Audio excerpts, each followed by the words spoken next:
Renungan firman Tuhan, pagi hari ini, Selasa, 17 Juni 2025, diambil dari Yohanes 11 ayat 4. Ketika Yesus mendengarnya, ia berkata, penyakit itu tidak akan membawa kematian, tetapi akan menyatakan kemuliaan Allah, sebab oleh penyakit itu, anak Allah akan dimuliakan.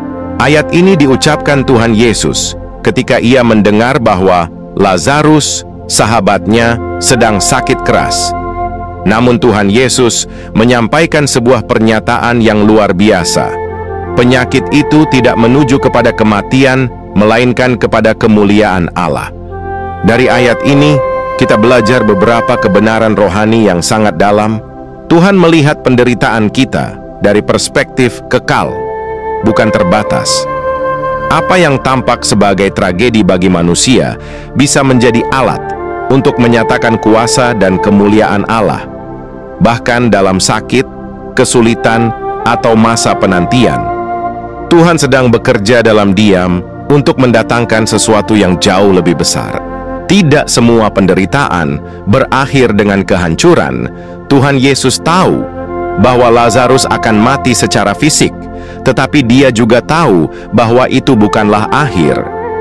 Tuhan Yesus punya kuasa atas hidup dan mati, dan Dia akan menggunakan setiap keadaan, bahkan yang paling menyakitkan sekalipun, untuk menyatakan kemuliaan-Nya. Tuhan dimuliakan melalui keajaiban dan kesetiaan dalam proses. Dalam konteks ini, Lazarus dibangkitkan, mukjizat besar terjadi.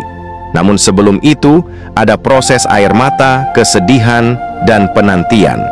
Dalam semua itu, iman dan kepercayaan pada Tuhan Yesus Kristus yang bekerja dalam segala hal akan membawa kemuliaan baginya. Mari kita berdoa. Allah Bapa Surgawi yang penuh kasih dan kuasa, terima kasih karena melalui firman-Mu hari ini, Engkau mengingatkan kami bahwa tidak ada satupun penderitaan kami yang sia-sia. Bahkan hal yang paling gelap pun dapat Engkau pakai untuk menyatakan terang dan kemuliaan-Mu. Kami belajar untuk tidak melihat masalah hanya dari kacamata manusia. Ajari kami untuk melihat dengan iman bahwa dalam setiap sakit, kelemahan, dan kesulitan, Engkau sedang merancang sesuatu yang besar dan mulia. Tuhan, pakailah hidup kami hari ini untuk menjadi alat kemuliaan-Mu.